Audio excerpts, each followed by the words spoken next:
So, next picture mga ga. Ayan. Alam niyo naman po kung So, mga ga, ito naman po is walang kamatayan. Jollibee. So, mga ga, Jollibee na naman po. So, mga ga, syempre, hindi lang naman po mga special restaurants ang meron sa Bora. Meron din naman po silang mga fast food, mga ga, katulad ng meron tayo dito sa Maynila. So, mga ga, meron din silang mga Jollibee, McDo, Chowking. Basta lahat ng fast food restaurant, meron din yan sa Bora. Kaya, recommended ko rin po na kumain kayo dito. Located lang din sa Station 2 sa highway. Meron din po sa Front Beach. Next picture tayo. Ito. Mga ga, ito po talaga ang recommended namin at pinaka the best na masarap na natikman ng inyong tindera at ni Mudra Bells. So mga ga, ito po, Jonah. Ito po, itong Jonah, milkshake yan siya mga ga, pero meron din silang mga food. Pwede kayong umorder. Marami rin yan siyang branch. Branch talaga nila is nasa Front Beach Station 1. So mga ga, masarap talaga ang kanilang drinks at affordable lang din po. Hindi ko naman sinasabi ng mura. Pero hindi naman siya ganun talagang sobrang mahal.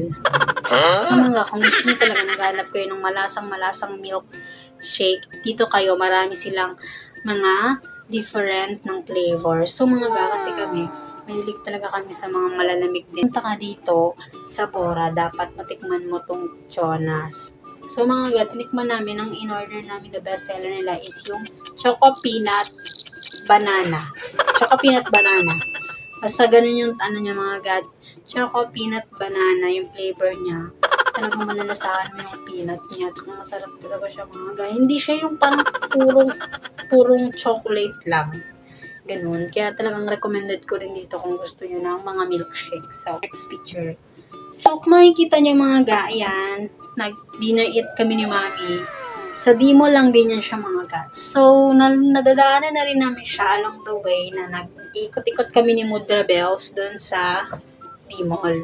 So, mga ga, nakita namin tsaka nainganyo kami kasi ang cute ng mga nagsiserve sa kanila, maliliit. So, dito, ang pangalan ng restaurant na to is Habit Tavern. Basta ganyan. Habit Tavern siya mga gaya. Nakikita niyo yung picture. Pakita ko po. Ayan. So, wala kasi ako mga picture nung ano. Pero mag-include na lang ako ng picture yung mga itsura ng mga nagsiserve sa kanila. So, ayan po. Ayan.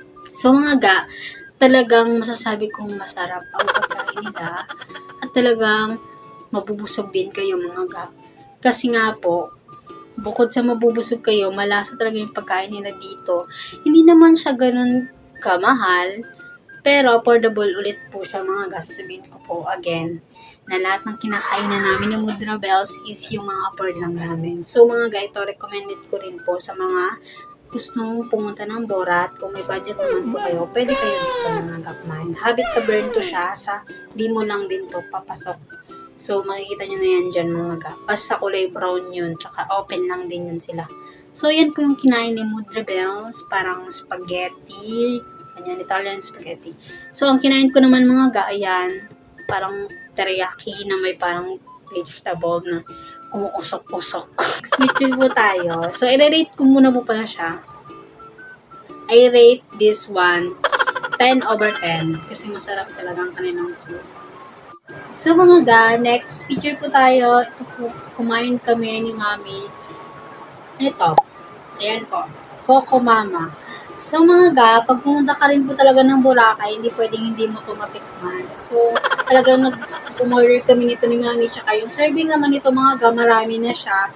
Kaya naman, kapag umorder kayo nito kung dalawa kayo, pwede na yung isa, orderin nyo. Share na lang kayo dahil nga marami naman yan. Tsaka yung ice cream naman yan na parang coconut. Basta ganun yun siya mga ga. At marami rin siyang